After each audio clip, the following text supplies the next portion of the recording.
Olá pessoal, tudo bem? Bem-vindos a essa edição especial aqui do Na Igreja Podcast. Pós primeiro turno de eleição, nós estamos aqui para conversar um pouquinho sobre os resultados, né, da eleição que aconteceu no domingo passado. E a gente queria conversar um pouquinho, eu trouxe aqui um amigo para conversar, que tem bagagem, experiência nessa área, uma área que ele gosta de conversar, de discutir. Mas antes, quero pedir que se você não se inscreveu no canal, inscreva. Se você puder compartilhar esse link com o maior número de pessoas, por favor, compartilhe, tá? Porque com certeza vai trazer algum esclarecimento em alguma área. Se você também puder acionar o sininho aí, para sempre que chegar um episódio novo, você receber a notificação. Estou aqui com o pastor Gustavo, que é pastor na igreja, na Assembleia de Deus Vitória em Cristo, em Sacomã, uma igreja linda. Bem-vindo, pastor Gustavo, vamos conversar. Obrigado, pastorzão. Oportunidade ímpar, né? Um momento tão importante da nossa história, a história da igreja, né? Amanhã lá na frente... Como é que você está vendo isso aí, esse resultado aí? O que você percebe agora? Eu estou satisfeito porque a gente acostumou a simplesmente avaliar uma candidatura baseada no resultado que dá para o presidente. Presidente, né? Se o presidente ganhou, o presidente que a gente gosta, ok. Se não... E não é só isso, né? A gente sabe que o sistema eleitoral é muito mais amplo que isso, e toda a governança dos estados, municípios e União é muito mais do que simplesmente o presidente. No nosso sistema, inclusive, esse poder é repartido com o legislativo. Por exemplo, esse momento, por mais que a gente tenha um lado, e a gente está aqui fazendo campanha, torcendo para que o presidente Bolsonaro seja reeleito, mas ao mesmo tempo em que a gente está buscando essa reeleição, a gente conseguiu emplacar, já nesse primeiro turno, no Legislativo, uma super renovação. Temos uma base conservadora agora no nosso Congresso Nacional. Antes. O que era considerado a ala conservadora era o centro. Centrão. Tanto no Senado como Sim. Entendeu? Na Casa dos Deputados Federais, né? Foi muito positivo. O Senado foi uma lavada, a verdade é essa. Né? Agora, e a perspectiva para o segundo turno? O que você está achando? Então, aí, perspectiva para o segundo turno, principalmente, falando de presidência, né? A gente tem que pensar nas composições que são necessárias. E aí todos os relatórios que a gente vê aí, que são divulgados depois, o mapa da onde foram os votos, quais estados que se inclinaram mais para um lado ou para o outro. Agora a equipe de campanha do presidente vai avaliar aonde ele tem que concentrar fogo, porque bem ou mal é pouco tempo, são 28 dias aí, 27 dias, né, para trabalhar muito e virar voto. Agora é o seguinte, os candidatos que saíram do jogo, porque no segundo turno, primeiro e segundo lugar concorrem, estou falando né, em âmbito presidência da República, só para o cargo do presidente, a gente está tratando aqui, governadores a mesma dinâmica, mas saem os outros candidatos e agora primeiro os apoios que esses candidatos vão fazer, então isso interfere diretamente no resultado, para onde eles vão, depois para onde os partidos vão, porque às vezes você pode ter o partido indo para um lado, o candidato para o outro, e depois, se eles vão conseguir transferir voto, que é um negócio muito difícil dentro do ambiente político, não é tão simples, não é porque fulano votou no candidato B, C, que ele vai conseguir, saindo o candidato C do jogo, obrigatoriamente ele vai votar naquele que foi indicado.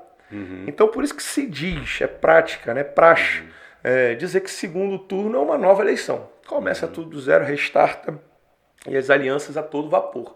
Então vai lá nos estados, vê o que aconteceu na eleição de governadores, vai lá nos estados, vê o que aconteceu na eleição para Senado, vê quem ganhou, vê quais foram os partidos que tiveram uma repercussão melhor, qual candidato conseguiu mais votos.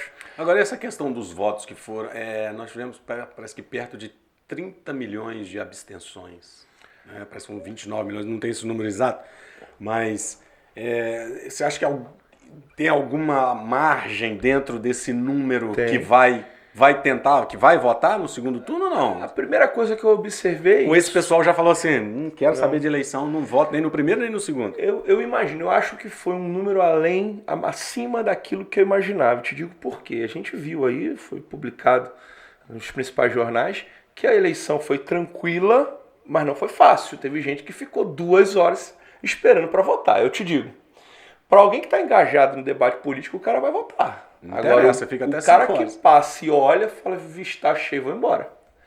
Então eu acredito que muita gente que votaria não votou, justamente porque passou na frente da sua sessão eleitoral, estava lotado, eu volto depois, e nessa muita gente deixa de votar. Qual é a diferença? Realmente, a eleição mais complicada é essa primeira, para governador, presidente, porque são 5 candidatos. Agora nós vamos para o segundo turno, dependendo do estado de quem está ouvindo a gente. É só presidente. É só presidente. É. O cara que vota no Rio é só presidente. A gente tá O cara aqui que vota em Minas. Exatamente, o cara que vota em Minas é só presidente. Então a tendência é que sejam eleições muito mais rápidas. É claro que a gente também não vai se fingir de inocente. É uma crítica que a gente precisa fazer. Eu acho que a gente precisa ter a liberdade de criticar. Eu fico pensando, se o STF fizeram aí um escândalo inteiro, uma preocupação imensa com as eleições, de golpe, de violência, de um conservador mais aguerrido, violento, como se fosse acontecer uma catástrofe. Só que as manifestações de gente conservadora, pró-Bolsonaro, por exemplo, nunca tiveram casos de violência. Os caras estavam fazendo esse cenário, armando operação de guerra. Aí eu fico pensando, puxa vida, se eles estavam preocupados mesmo com a segurança, o que os fez construir a coisa de um jeito que desse fila? Porque pensa comigo, o certo seria fazer uma eleição fluida para que as pessoas pudessem votar e ir embora para casa. Não, eles conservaram pessoas opositores, eleições polarizadas, naquele ambiente confinado ali por 30, 1 minuto, 1 hora, 2 horas. Assim, a gente precisa ressaltar aqui que eu atribuo parte dessa abstenção à incompetência. A operação, da forma como foi. Principalmente para idosos. Idosos. Uma fila de 1 hora para um idoso já complica bastante. É o idoso que vai embora, ele desiste. E a pessoa que não está engajada. É a pessoa que não está afim. Ele está indo porque um colega falou que era para ir, porque é importante. Ele passa na frente, tá cheio, ele para. E é obrigatório, né? Para não ter que depois justificar, pagar multa. Né? A verdade é que eu acho que esse número foi elevado. Agora, um negócio que interessa bastante para a gente aqui, que é o nosso assunto também, é o voto, né, do cristão. Tanto do evangélico, né, nós evangélicos, como do cristão católico. Sim. Né, que pode definir muito uma eleição. Definiu a eleição de 2018, né? Sim. Pode definir essa eleição também. Né? E a grande pergunta é a seguinte, porque todo mundo quer saber o seguinte, o evangélico, né? O cristão, né, seja evangélico ou católico, ele pode votar numa pessoa de viés de esquerda? Né? Que essa tem sido a grande questão nas redes sociais. A pessoa, eu mesmo sou um que posto direto alguma coisa, não, pô, eu sou cristão e eu voto num candidato de esquerda, porque a grande questão da esquerda é o seguinte, é o que eles defendem. Sim? A questão não é pessoal, a questão é ideológica. Claro. Né? E essa que é a grande questão para quem é cristão. Pode ou não pode votar em alguém de viés de esquerda que defende o que eles defendem? É simples. Para mim, o cristão não deve. Poder ele pode, porque ele tem liberdade para fazer o que ele quiser. Mas com a consciência de que ele está saindo de um alinhamento de uma fé que ele confessa. Que é bem da verdade é o seguinte, se a gente tem um comportamento diferente daquilo que a gente acredita, não muda o que a gente acredita. Aquilo permanece, você que se desviou. É até um termo corriqueiro no nosso meio, que é se afasta ou se desvia. Por quê? Porque aquele princípio permanece. Então, quando o cristão se aventura a votar em alguém que está contra aquilo que a Bíblia ensina como princípio, o princípio permanece, ele que se afastou. Então, poder ele pode, mas qual é o efeito colateral disso? Ele está tomando uma atitude que não tem base bíblica, que não vai encontrar respaldo bíblico no que diz respeito ao comportamento. Mas eu queria saber o seguinte, como que o cara vai defender isso? É isso que é a minha grande questão. Eu sou cristão, tá legal? Mas eu vou votar num candidato, né, de viés socialista, comunista, né, que é pró-aborto, mas eu sou a favor da vida. Ele é pró-aborto. Eu queria saber qual a justificativa. Não é porque eu não gosto do outro candidato. Exatamente. Eu gosto desse. É isso. Mas justifica? Não existe uma justificativa. A justificativa que eu ouço muito é o seguinte, que eu gosto de propor esse tipo de discussão justamente para a gente ir refinando ajustando o nosso argumento. Né? Então você vai conversando com pessoas e ouvindo o que elas têm a dizer. Você vai conversar com alguém que é um cristão. Primeira pauta que você propõe é o seguinte: isso aqui é pilar, fundamento básico da fé cristã, é o apreço pela vida, o cuidado e a proteção pela vida. E não da vida nascida, da vida no ventre, né? Desde a sua concepção. É isso que é o princípio bíblico, baseado em inúmeros textos que Deus diz que está atento. Inclusive, ele lança propósitos para alguém que ainda não nasceu. Então, no planejamento de Deus, aquilo já nasceu com um propósito. Quem somos nós para interromper? Ponto. Beleza. Mas aí quando você vai para o debate político, mesmo com que cristão, envolve paixão, ele vai dizer o seguinte: mas alguém propôs um aborto, mas eu não abortei, mas ele não defende aborto. Hoje eu vi um repórter na televisão, e até porque a esquerda está precisando ajustar o discurso, dizendo que o Lula não é pró-aborto. Como assim? Defendeu o aborto a vida inteira. E agora qual é o discurso? Não, ele não é pró-aborto. Por quê? Porque a gente Nós sabe... tivemos um candidato no Rio de Janeiro que quis mudar todas as posições que ele defendeu a vida inteira. Exatamente. Né? Mudou para poder se candidatar, mas não adianta. Isso é típico de política. Mas não adianta. Mas aqui é que está a grande questão. Se a pessoa né, ela defende uma ideologia, não adianta ela querer mudar o discurso, porque a fonte do negócio lá não tem como ser mudada. É eleitoreiro. Entendeu? É eleitoreiro. A visão é simplesmente ajustar o discurso. Porque como é que funciona o jogo? Enquanto a eleição está rolando, enquanto o jogo está rolando, enquanto a campanha está rolando, o time que faz a campanha está estudando os resultados. Então eles estão estudando. Cara, não está pegando bem esse negócio de você falar contra a família. Ajeita isso aí, cara. Os marqueteiros que ficam ali... Nos bastidores. Penteando o cabelo. Aqueles caras estão dizendo, muda, que esse discurso está desfavorecendo a campanha. Caiu. Tá dando ruim, tá dando ruim. Muda. Muda o discurso. Fala que é pró-família. E eles estão falando... Já tive uma experiência sobre isso. Estava gravando uma vez, na época da pandemia, que teve muitas lives, né? Eu estava gravando com um cantor e entrou na parte de eu contar o meu testemunho, entendeu? E eu sei que quando eu comecei a contar o testemunho do tempo que eu passei com câncer, da minha cura, os caras atrás da câmera, igual tá a nossa equipe aqui, do lado era ao vivo? Continua. Né? Não, para, continua. Porque viram que o negócio deu uma... exatamente. A medição é a audiência. Porque, na verdade, num discurso político, o objetivo não é propor nada. É conquistar o eleitor, ponto final. É isso que sempre foi o discurso político. Não é por isso que político no Brasil é um ser tão mal falado, porque ele é um cara que se ajusta à audiência. Se a audiência... Isso é o que decepciona o eleitor. Porque a mudança, hora, né? Na prática, 1º de janeiro o cara Eles é outro. prometem uma coisa e entregam a outra. O cara no 1º de janeiro muda. Parece que você voltou E essa onda conservadora no Brasil, por que essa onda explodiu de 2018 para cá, essa onda de conservadora vem explodindo no Brasil? É óbvio, todo mundo sabe disso, porque o Brasil é um país conservador, é um país cristão. Ponto. A maioria da população é cristão e é conservadora, de famílias de bem. Sim. Por isso que esse discurso pegou. Sim. Né? Quando chegou alguém falando que é a favor da família, Deus, família, vida, liberdade, Sim. Pegou o discurso. Pegou porque na voz de uma pessoa autêntica, primeira coisa... E vem de uma decepção de alguém que prometeu muita coisa. Pastor Cris, eu não sei te dizer o quê, não sei se é alguma coisa de Deus nas pessoas, mas o mais simples do interior, seja de onde for, a pessoa que não tem, pode ter um mínimo de analfabeta, ela tem um senso para a verdade.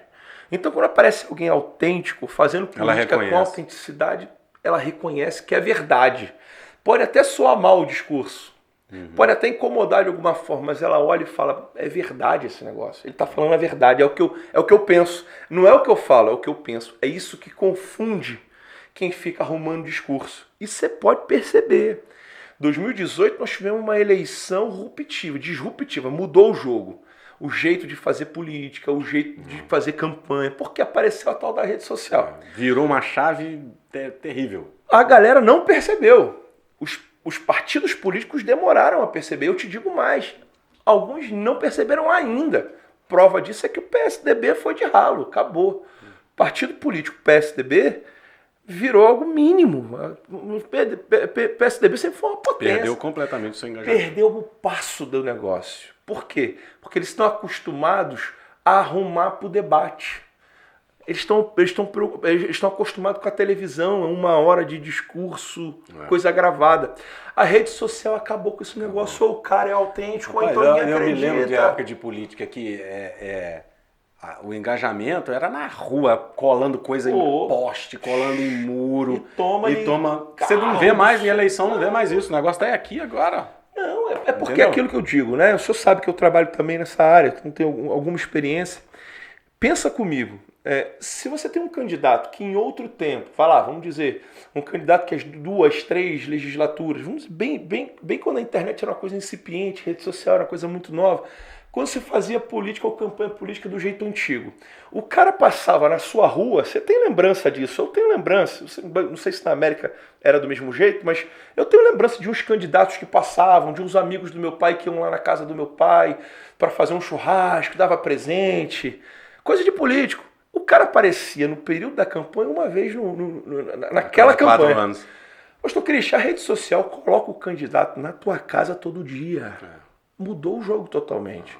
Ou o cara entende, e a gente também, que essa relação saiu de uma distância quilométrica para uma proximidade incrível, que você pode perceber, candidatos que tiveram ou que entenderam como funciona o jogo nas redes sociais, tiveram eleição garantida. Os caras entraram, mesmo com baixa popularidade, porque eles conseguiam estar presentes, falando todo dia. Eles estavam todo dia conversando com o seu eleitor, todo dia tinha uma mensagem, todo dia ele estava lá mostrando um resultado. E o cara que faz política velha guarda, ele estava contando ainda. Eu recebi, esse ano, de um candidato correspondência, pastor Cristian. Eu não sei o que é correspondência há muito tempo. Só chega cobrança, multa, é o que a gente recebe. Eu recebi uma carta de um político, eu falei, Jesus do céu, aonde está? Em que década esse político está para me mandar uma correspondência? Se ele tem a oportunidade de conversar comigo todo dia, de ter uma relação mais próxima, de mostrar a rotina dele. O jogo mudou e quem não entendeu disso, isso ficou para trás. Por isso Bolsonaro é uma potência, o presidente. Por isso a campanha do Lula se virou para tentar criar uma maneira de aproximar o Lula do eleitor. Ele não tem o traquejo do negócio porque ele não traz consigo a essência, que é a verdade. Agora, por falar em verdade, tudo, o que faz a pessoa acreditar? Isso é uma coisa, eu fico pensando, o que faz a pessoa acreditar que a proposta de um governo socialista, tá, com viés comunista, com as ideologias, o que vem sendo proposto, que a gente sabe que é o que esse determinado partido, né, que está aí no segundo, que foi para o segundo turno, é o que ele propõe, é o que ele defende, é o modelo de governo elogiado, é o modelo de governo aplaudido, que os amigos estão lá, de viés socialista comunista. O que faz uma pessoa acreditar que isso pode dar certo, visto que não deu certo em lugar nenhum do mundo, cara? Se não deu certo. Se fizer uma análise mínima, racional mínima, não faz nenhum sentido. Vou te dar um exemplo. Notícia que foi divulgada hoje, né? Hoje a Bolsa estourou. Um aumento de 4%. Até a última informação que eu tive, né? 4% de crescimento, volume de transação na Bolsa, revelando um bom humor desse time de empresários que trabalham, que transacionam ali, gente do mercado financeiro. O que eles estão dizendo com isso?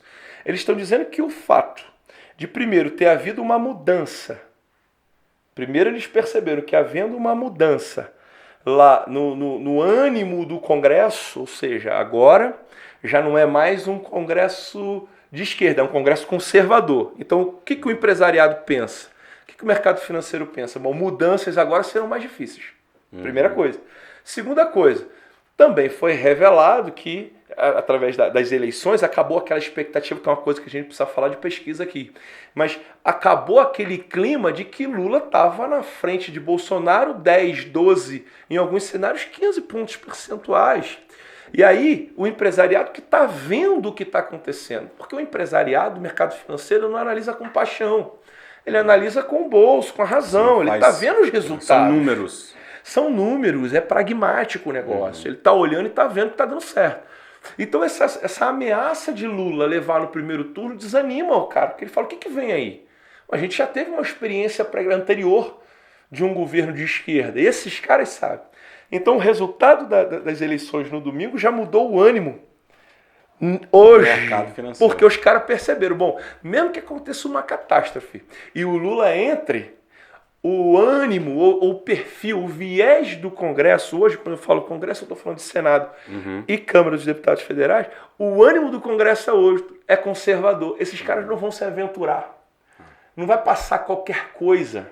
Não, e inclusive a gente viu, né? Eu mesmo li hoje, durante o dia, vários comentaristas, né, que são de viés de esquerda, né, fazendo confissões acerca disso. Sim. Né, mostrando até um certo desânimo, né, Vários. com a possibilidade, olha, não teve um que disse que não vai ser fácil, não. Entendeu?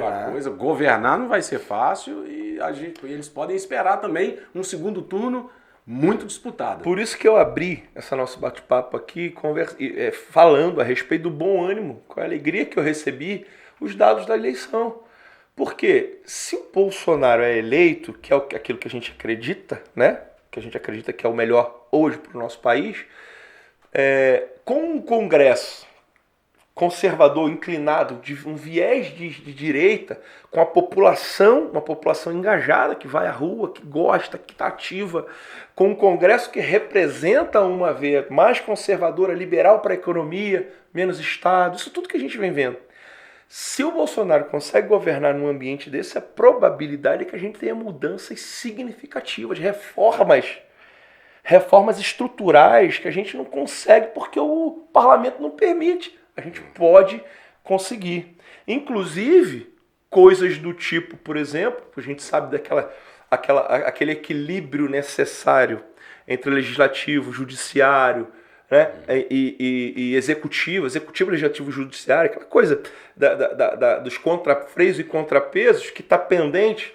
Tem um poder que está sem freio, porque um outro poder está frouxo. Jogando muito frouxo. Está jogando frouxo, está faltando gente corajosa. Com essa mudança que já aconteceu, com esses 15 senadores eleitos, a coisa pode mudar. E a gente pode começar a falar aqui, por exemplo, quem sabe, de um impeachment.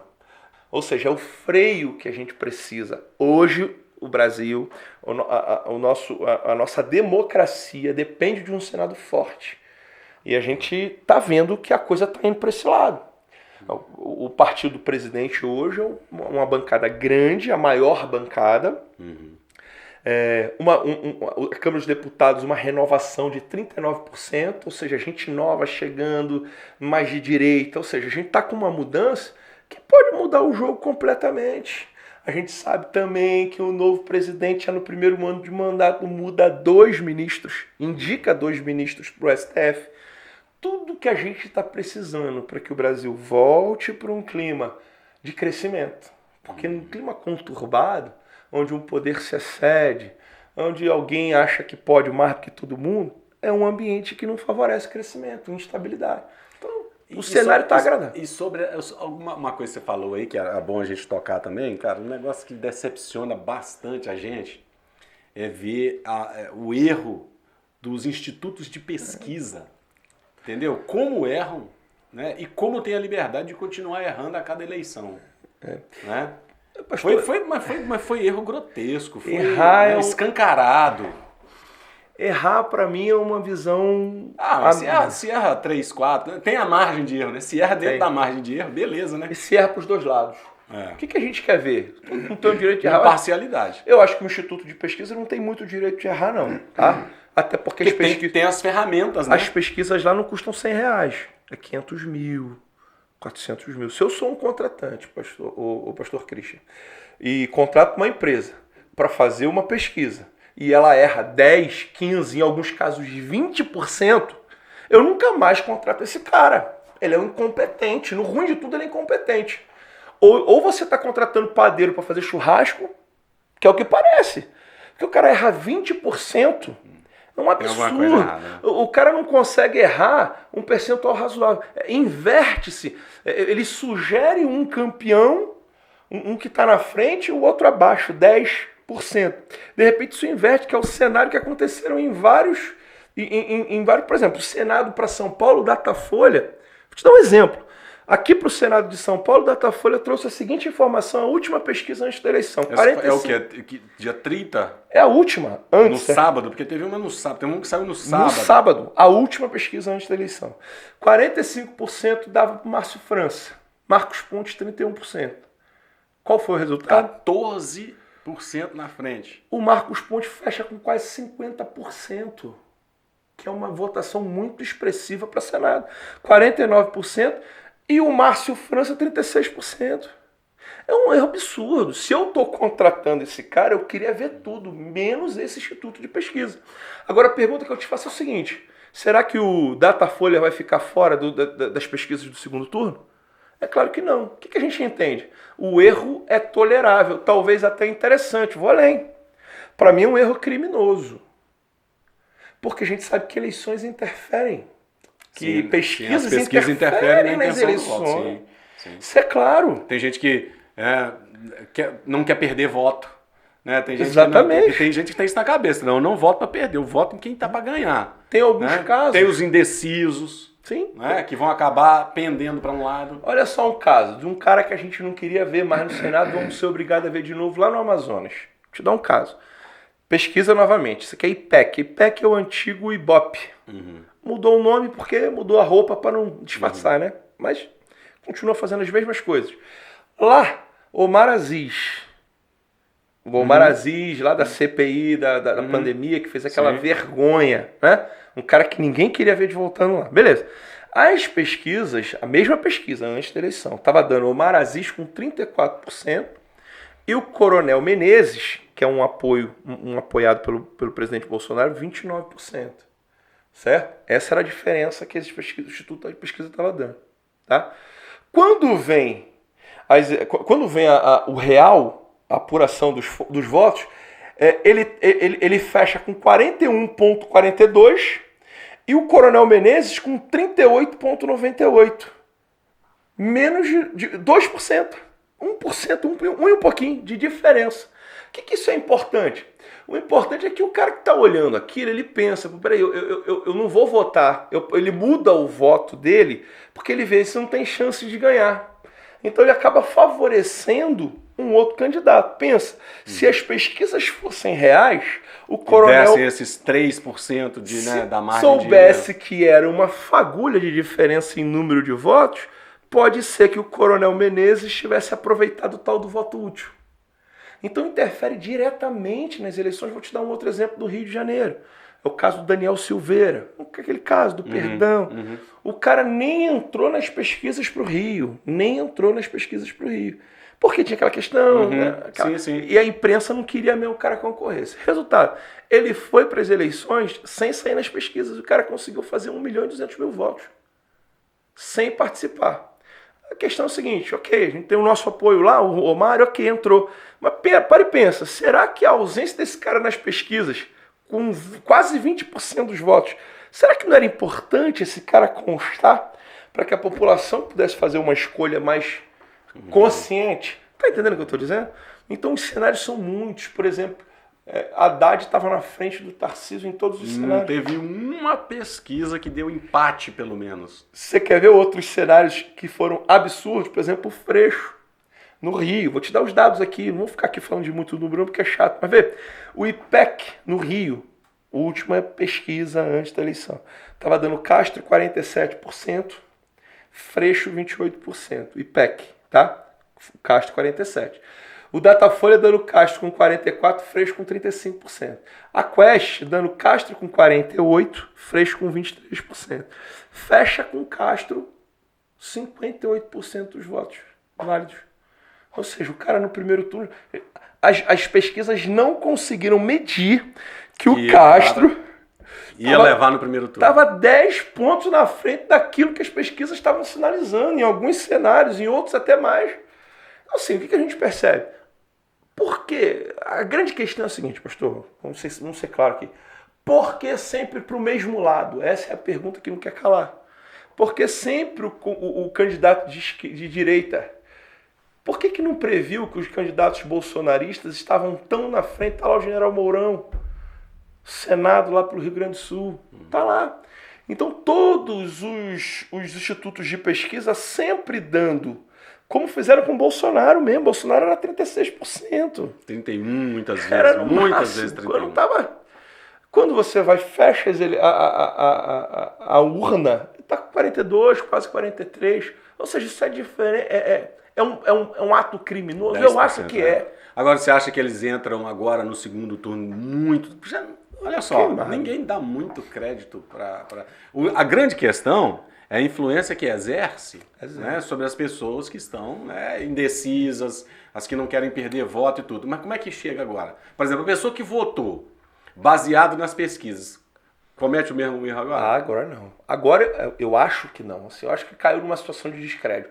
Foi necessário a imprensa, mesmo a imprensa de esquerda, porque a gente sabe que o presidente Bolsonaro foi para as eleições lutando contra tudo e contra todos. Né?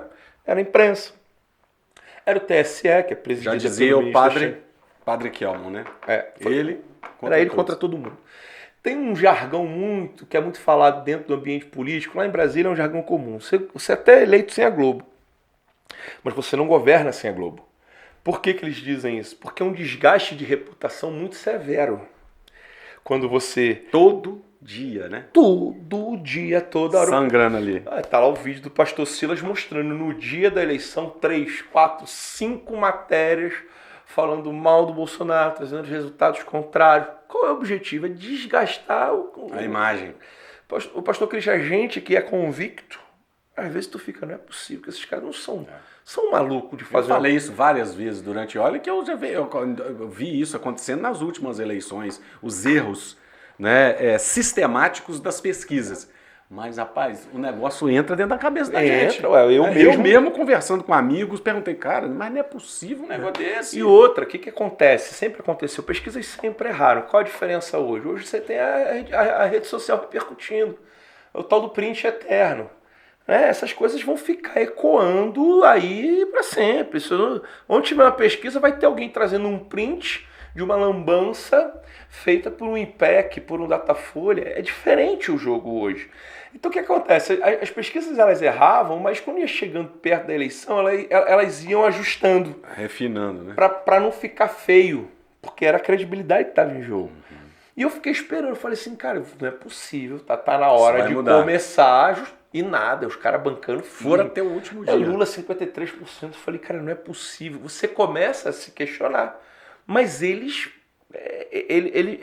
foram mesmo eu digo o seguinte, pesquisa até kamikaze. As últimas vezes, É pesquisa kamikaze. Eles foram assim com tudo e vão bancar isso aqui e vamos ver o que vai dar. Depois a gente resolve. Não quero saber, depois finge que não aconteceu nada, é isso. Então o que é legal, uma informação bacana, o líder do governo, na Câmara dos Deputados, ele já está propondo, né? É claro que isso é uma discussão a se fazer, mas já tem aqui uma proposta dele no sentido de criar uma legislação, né?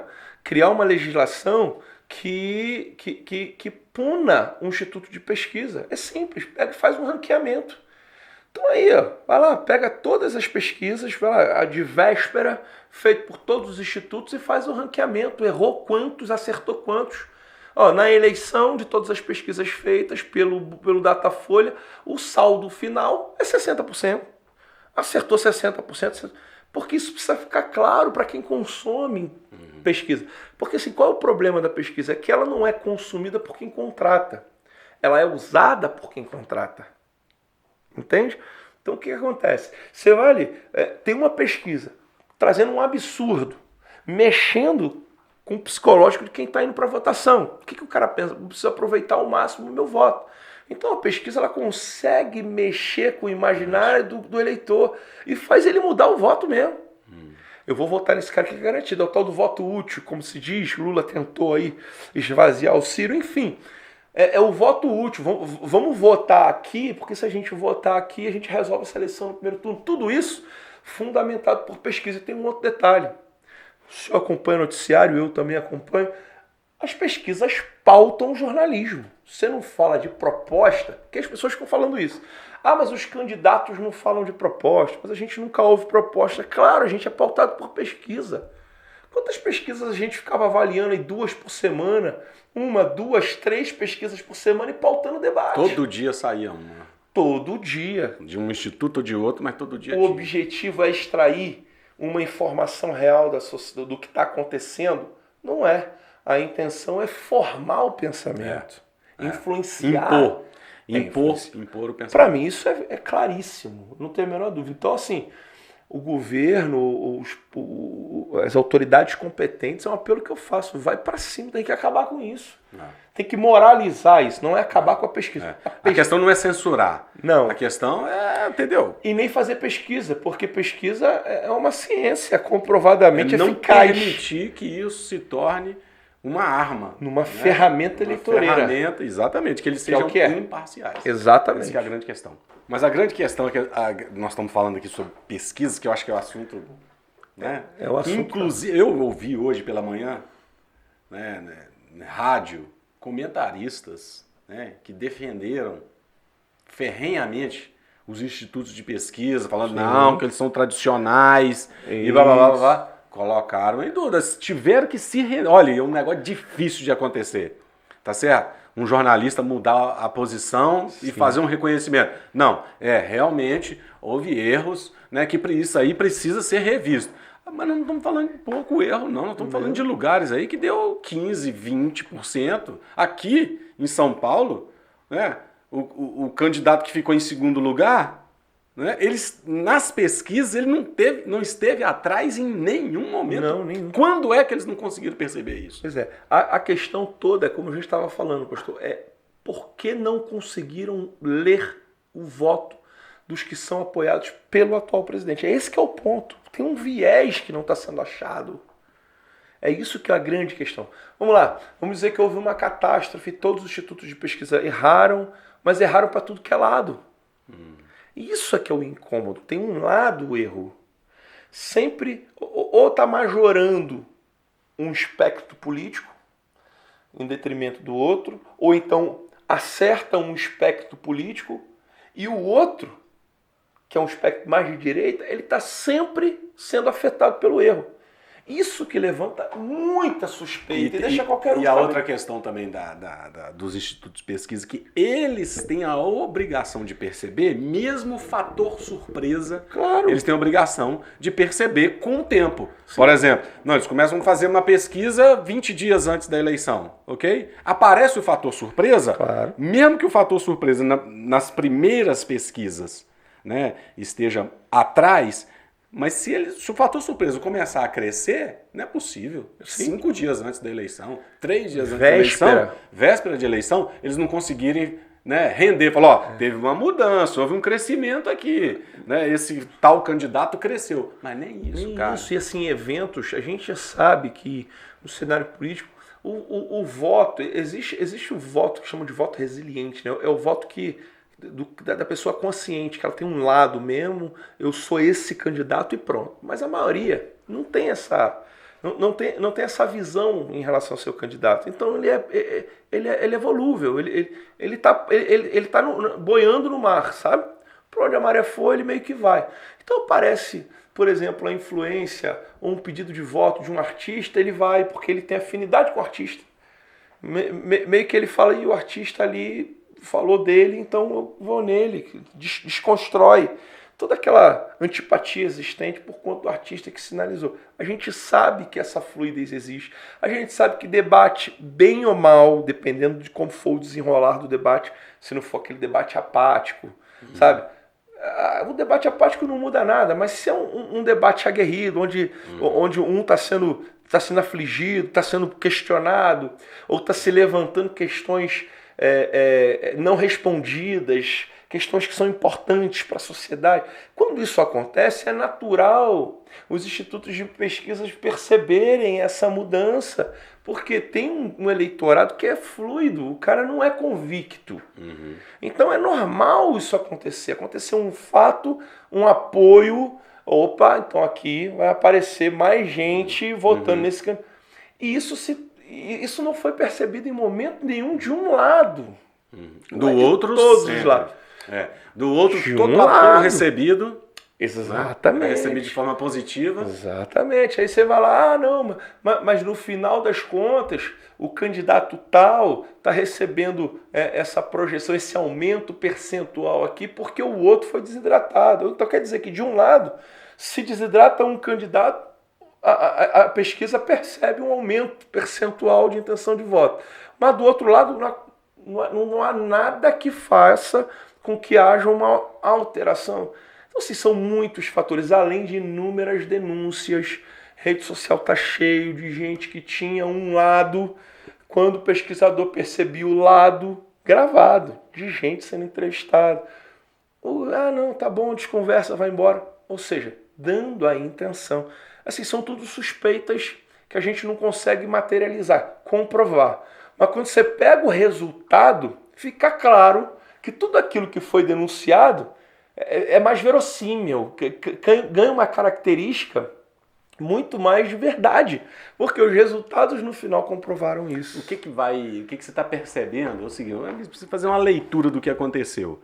Porque no domingo de eleição a gente sabe que terminou bem, a cabeça de muita gente ficou em conflito, porque, por um lado, né, não aconteceu o que se esperava, né, mas por outro, houve aquela luz de esperança por causa dos resultados no conjunto da coisa, né, e durante o primeiro dia pós-eleição, a ficha foi caindo e as pessoas percebendo. Agora a grande questão é o seguinte: a leitura que a gente pode fazer já agora no começo, né, nos primeiros dias pós primeiro turno, para onde esse negócio vai caminhar, cara? Então, o que você acha que vai acontecer? Porque historicamente, né, me corrija se eu estiver errado, né, o vencedor do primeiro turno costuma levar o segundo. Quem ganha em Minas normalmente ganha a eleição. Esse é o cenário, o que a história tradicional.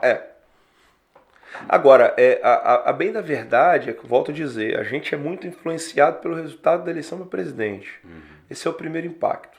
Ficou claro, eu acho que isso foi até unânime. Não vou dizer unânime porque eu vi um ou outro cientista político, um outro comentarista tentando fazer uma defesa meio que ensandecida, sem fundamento, né, de que um lado, né, do que chegou na frente, né, na eleição, do primeiro colocado na eleição, parece que ficou claro para a maioria que este candidato sofreu muito mais, porque a expectativa era muito maior. Você sabe o que é o efeito de uma expectativa frustrada? Tem um efeito. Qual é o efeito da pesquisa quando ela sinaliza que um candidato está sempre abaixo e o outro muito acima? Dá aquele desânimo em quem está embaixo, no sentido, puxa, tá difícil de alcançar, está muito longe. Mas ao mesmo tempo, quando o resultado chega e que você tem para baixo 4, 5, tudo fora das margens de erro das pesquisas.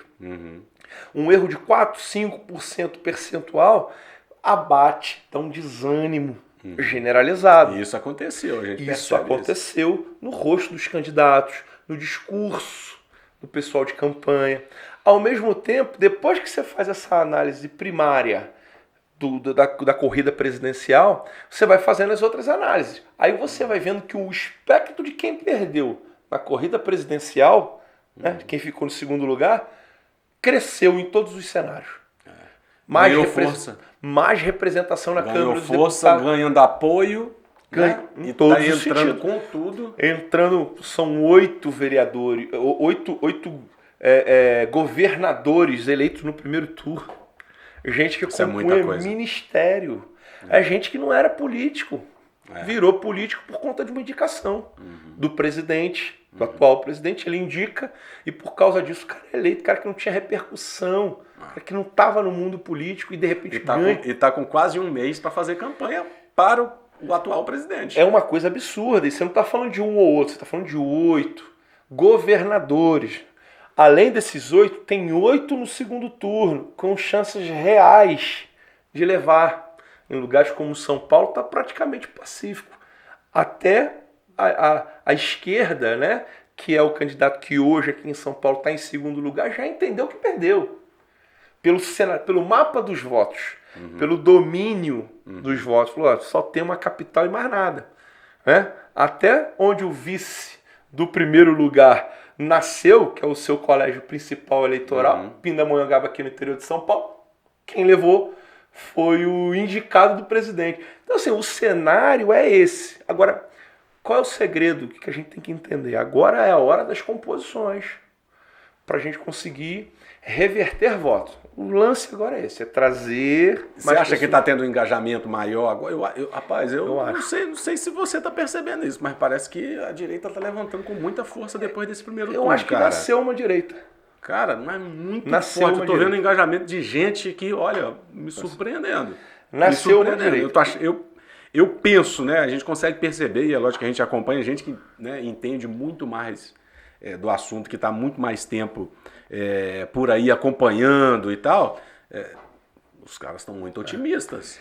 E nasceu uma direita. A gente já falou disso aqui em outras oportunidades, mas desde do regime militar, desde a redemocratização, a gente vem sendo governado por um espectro de esquerda, sendo dominado por um pensamento socialista. Que os únicos que faziam oposição eram centro-esquerda. Centro-esquerda. Que é a social-democracia.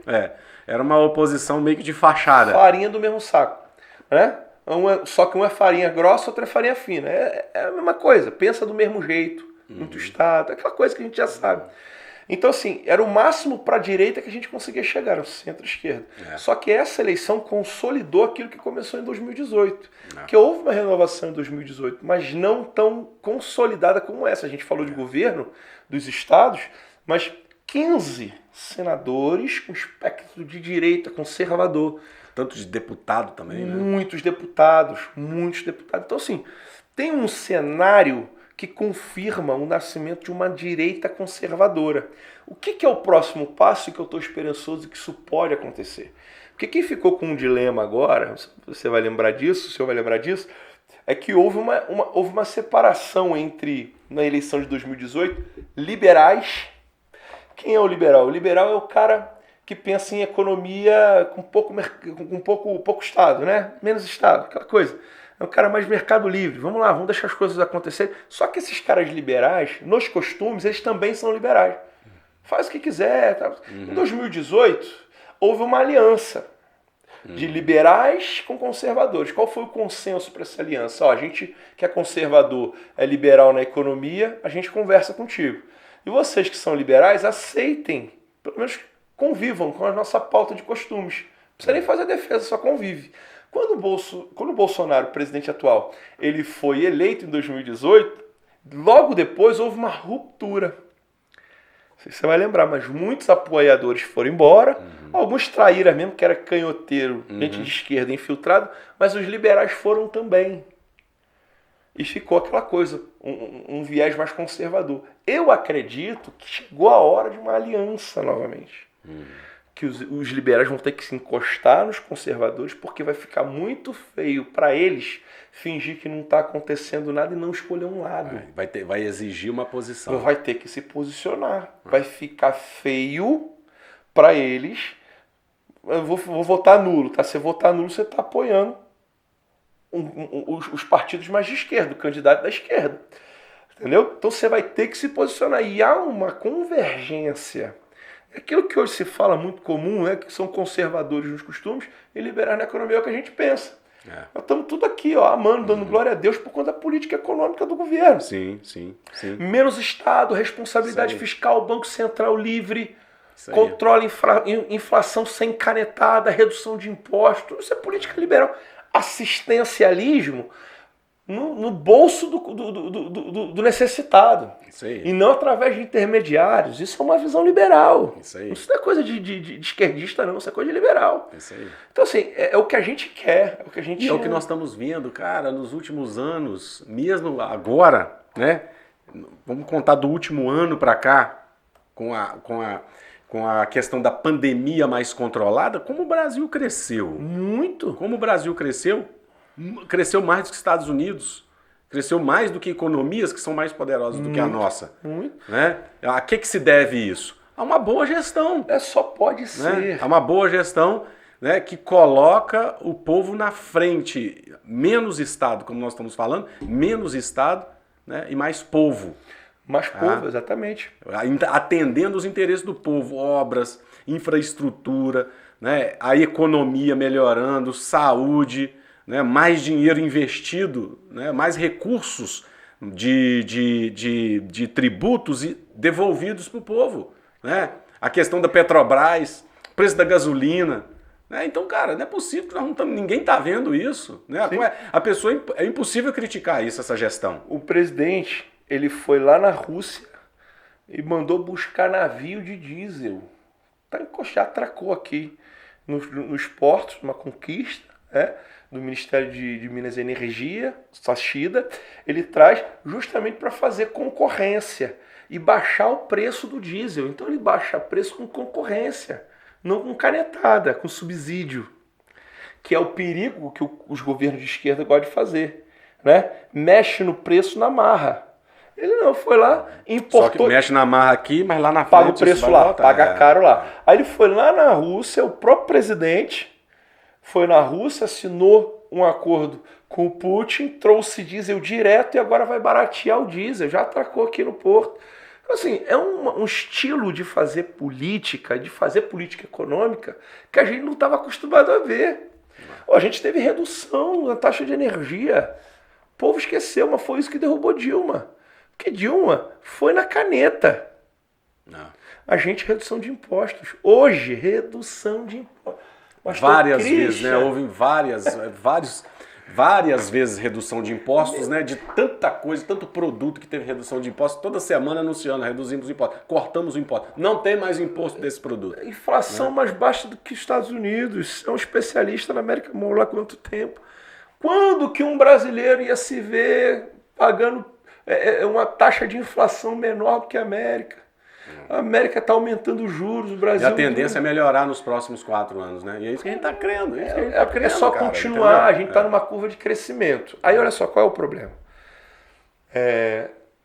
O problema é que a gente está num... É simples, isso aqui o senhor é um líder, uma referência de liderança, o senhor sabe.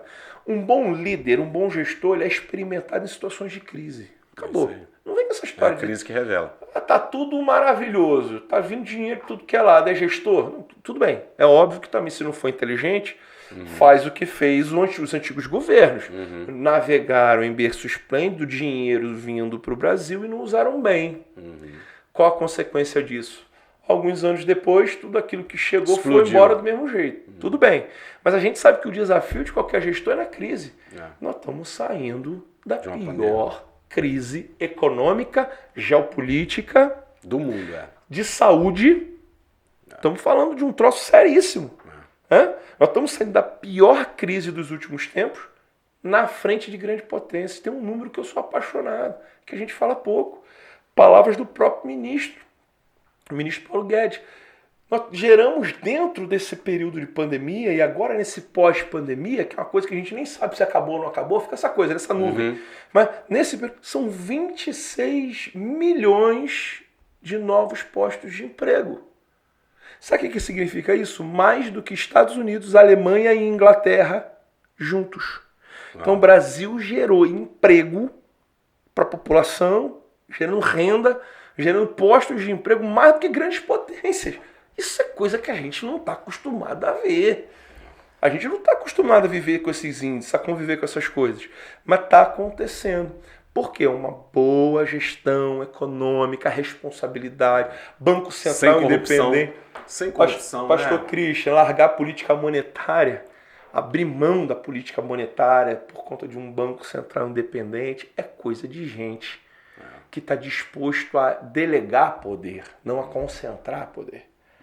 Por que esses caras não querem trabalhar com teto de gastos? Por que esses caras não querem um Banco Central independente?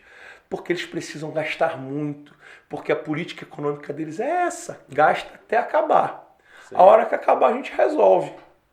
Pega emprestado, Se vira. Sei. É isso que assim que eles trabalham. É igual aquela pessoa que não tem controle do que ganha. O cara vai gastando, cartão de crédito, depois chega a fatura. Depois a Quando conta chegar a chega. fatura, a gente xinga o cara que entregou a conta. Enquanto tá comprando, tá uma maravilha, né? Tudo coisa nova, beleza, aquela alegria momentânea, mas depois a conta chega. Agora, a grande questão aqui é o seguinte, né? O voto consciente, né, cara? Porque nós temos aí o segundo turno no dia 30, eu tenho falado também sobre isso, pelo menos com as pessoas que eu consigo alcançar, né? E nós temos um lugar de fala, independente do tanto de gente que a gente alcança, mas nós temos um lugar de fala, né, para pessoas que nos acompanham, né, crentes, cristãos que nos acompanham, né, a questão do voto consciente. Eu acho que a gente precisa bater nessa tecla, né, de que as pessoas precisam perceber o caminho que nós estamos, né, e o caminho que estão querendo nos colocar.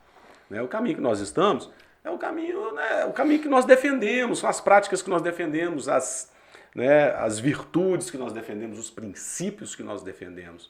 E a gente não pode abrir mão disso.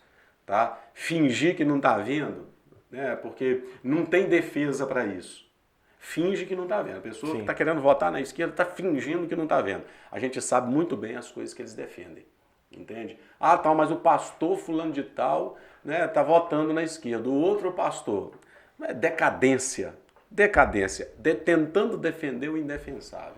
Então, se a gente está alcançando alguém aqui, através desse podcast, né, cristãos, sejam católicos, evangélicos, o que a gente quer propor é o voto consciente, responsável, né, pensando no nosso futuro, pensando no futuro dos nossos filhos e no Brasil melhor. Nós não podemos apoiar o que eles apoiam, cara. Não podemos, entendeu? A gente podia muito bem falar... Né? A gente poderia até ignorar os fatores que nós estamos trazendo aqui, que é a parte técnica da coisa. Qual que é a parte técnica da coisa? Os números que nós estamos dando. Sim. São pesquisas, tá certo? São números, a economia do país, são coisas técnicas. Que a pessoa pode até não ter muito interesse em saber disso. Ela usufrui dos resultados, tá? Mas não sabe os pormenores da coisa. Números que você está dando muito bem aqui. Mas... se partir para a pauta dos princípios, é mais do que o suficiente. Sim. A pauta dos princípios é mais do que o suficiente para decidir, né, o voto, né, de quem é um verdadeiro cristão. Então, o apelo nosso aqui, o apelo que eu faço, né, para você que está acompanhando esse podcast aqui, que a gente está gravando rápido, né, um dia após a eleição, para soltar já logo, né, para não perder o timing da coisa. E a gente quer fazer com que você entenda que esse é o caminho certo, que não vote por paixão. Ah, mas o fulano, eu não gosto do jeito do outro. Cara, isso não é o suficiente, entendeu? Isso não é o suficiente para você fazer um voto errado. Eu ouço muito isso, mas fulano, o presidente, o candidato tal, ele fala de um jeito que eu não gosto. A minha resposta sempre é a mesma. Você, olha, uma coisa é alguém que fala o que você não gosta, a outra é o cara que te rouba. Eu acho que tem uma diferença muito grande. E além disso, as coisas que ele defende. Fora, isso é um ponto, fora, né, a lista de coisas que para ele é pauta e prioridade. É que ele está disposto a ter. Eu postei um vídeo, né, das falas do candidato que defende aquilo que a gente é contra. Aí uma pessoa entrou marretando. Não, eu sou cristão, eu voto nele, entendeu? Ele falou ou não falou o que está no vídeo? Não, mas é porque você fez cortes, você pegou... Eu tinha que fazer os cortes, né? Porque foram em momentos distintos. Mas o que ele falou, está falado. A minha pergunta é, ele falou ou não falou? Não teve resposta. Não tem como defender o indefensável. Indefensável. E aquilo que a gente vem falando reiteradas vezes, e qual é a questão com o cristão? Eu vou fazer uma sinalização aqui, pastor Christian, porque a gente fica analisando os números e cada vez que você olha para tudo que já aconteceu, os resultados, a gente vai fazendo novas leituras. Mas assim, se a gente observar, houve um amadurecimento do voto. Eu acho que houve. O presidente atual, houve um aumento no número de votos obtidos. Perfeito. Houve também um aumento do número de votos do presidente, por exemplo, em colégios eleitorais em que tem a predominância do concorrente. Houve um aumento, significa que a conversa chegou. Significa que chegou de uma forma que mudou. Então tudo isso é muito positivo. Né? E houve também uma votação mais inteligente no sentido de colocar gente de fora que só estava ali para aproveitar uma oportunidade. Gente que aproveitou de fama, de número de seguidores, até gente do nosso meio mesmo, que o senhor conhece alguns, eu conheço outros, que lançaram os seus nomes para ver se dava certo. Tentaram a sorte, vamos ver se eu consigo esse carguinho público aqui, que tentaram, que talvez não sejam nem vocacionados para isso. Para mim é uma loucura alguém que quer ser pastor, no sentido de vou experimentar ser pastor, porque não é coisa para quem quer ser, é coisa para quem é vocacionado. É claro que a vocação arde no coração de quem é vocacionado, e imediatamente ele deseja aquilo. Sim. Né? Até por conta do que está escrito. Mas a vida política, partidária, também é uma vocação. Não é coisa para qualquer um. Não é coisa para qualquer um, porque o cara é pastor, que ele vai ser um bom político. Não significa isso. Ele pode enterrar o ministério dele. E eu vi o povo cristão, estou fazendo uma leitura do nosso povo, entendendo isso. Não é porque é cantor que eu voto. Não é porque é pastor que eu voto. Houve uma movimentação que eu achei muito inteligente, que mostra um amadurecimento, que é o que a gente está precisando, de um amadurecimento do povo, um entendimento melhor. Peraí, eu não estou votando porque é pastor, estou votando no que ele pensa e no que ele pode fazer, na capacidade política de articular, de resolver nossos dilemas, de defender bandeiras, que uma coisa é a oratória do pregador no púlpito, não tem nada a ver com o exercício da atividade política. Não dá pra e tá lá só por estar também não vai resolver nada. Eu vi uma maturidade do eleitorado nesse sentido, o que me deixa também muito satisfeito, que aí você vê um caminho que é um caminho saudável, de saúde eleitoral. A gente ir cada vez mais ajustando a rota, acertando o tiro, para a gente não ficar errando mais. Né? Então, assim, são coisas interessantes, momentos que a gente está vivendo. Né? Tem coisas que a gente precisa mudar no sistema eleitoral, no jeito que se faz, essa coisa de presidencialismo de coalizão, essa coisa de quociente eleitoral, precisamos conversar sobre isso. Tem gente que com pouco voto entra, tem gente que com muito voto fica de fora. Como pode? Teve gente que recebeu 91 mil votos, esse cara não vai conseguir representar essas pessoas porque estava no partido errado. Que não quer dizer que é um partido que pensa diferente daquele que, por exemplo, teve a oportunidade de botar muitos. Então, assim, a gente precisa conversar sobre isso. É um debate que precisa vir, precisa ser conversado. Né? E a gente precisa ir nesse caminho. Eu vejo um amadurecimento legal. Eu acho que esse é o caminho, esse é o nosso objetivo, é falar disso aqui para cada vez mais aguçar a curiosidade de quem está lá do outro lado.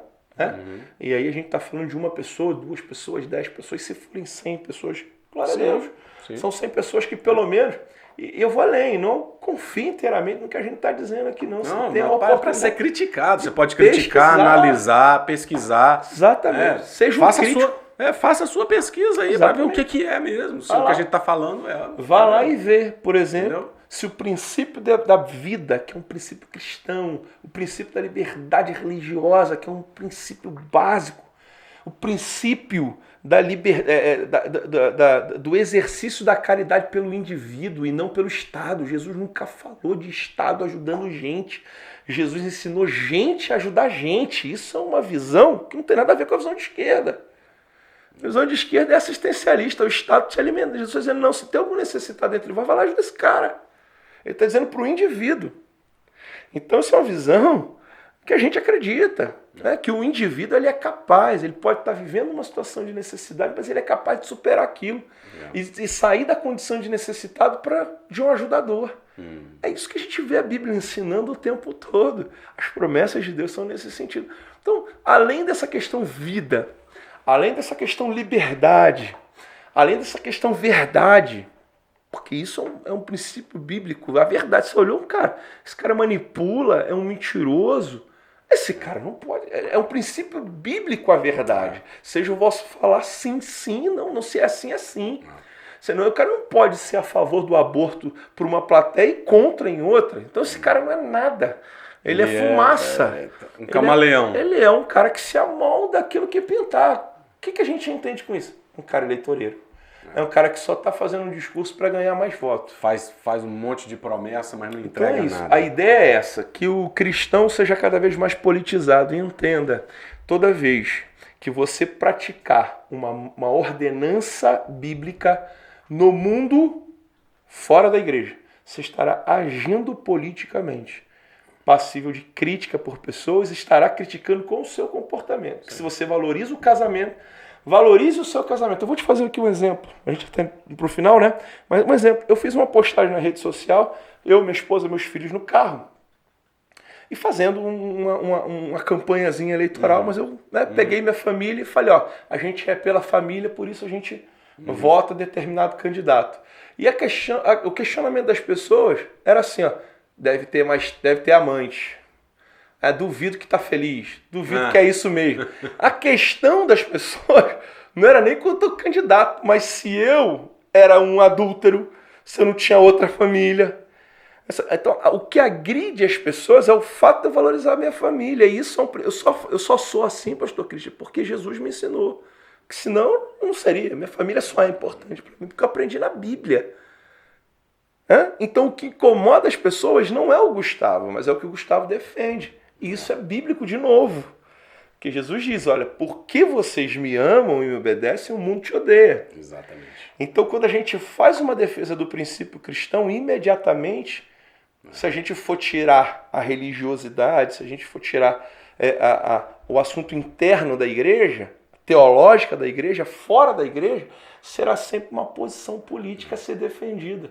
E no final você vai ter que militar pela vida de quem está no ventre. O cristão atende o necessitado. Não tem como você fugir de um posicionamento. Aquilo que a gente sempre fala, né? Quem não se posiciona vai ser posicionado por alguém. E vou além. Que a pessoa, mas Jesus não tem nada com isso. Mas Jesus tem tudo com isso. Porque se Jesus não quisesse que eu fizesse a defesa dos princípios bíblicos nesse mundo, ele tinha me tirado. Exatamente. Quando eu aceitei Jesus, ele falou, vem pra cá, meu amigo, que aí no mundo ninguém vai aceitar o que você vai fazer. Não, disse o contrário. Ele falou, fica aí, fala pra quem está em dor, em sofrimento, por necessitado, que tem solução para ele, que sou eu, mas defende o comportamento que eu defendi. Jesus sofreu pressão política da época, religiosa. Era o fariseu, era o saduceu.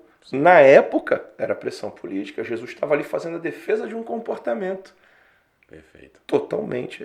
A vida do cristão, para quem está fora da igreja, será sempre um incômodo. Sim. Será uma contracultura à cultura do mundo. Né? Exatamente. O reino de Deus é a pirâmide de cabeça para baixo.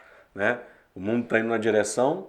E o reino de Deus está indo na contramão. O mundo está buscando promiscuidade, está aprendendo isso na televisão e a gente está valorizando a mulher. E nós não abrimos mão dos princípios que nós acreditamos, que nós escolhemos defender, acreditar, que estão na palavra de Deus, e a gente crê que numa democracia, né, você tem o direito, né, inclusive a nossa Constituição defende, né, a pessoa tem o direito de exercer e ter a sua religião e acreditar no que quer acreditar, né, e ter essa liberdade, o Estado democrático permite isso, e nós acreditamos e vamos continuar defendendo, os princípios nós defendemos, a vida, né, a família, né, a defesa da criança, da mulher, a liberdade, tudo isso. Bem, chegando no finalzinho aqui, papo maravilhoso aqui com o pastor Gustavo, eu aprendi bastante, eu creio que todos nós aprendemos, vou pedir que você, por favor, né, vote consciente, né, que você compartilhe esse vídeo, se você puder, manda o link para outras pessoas,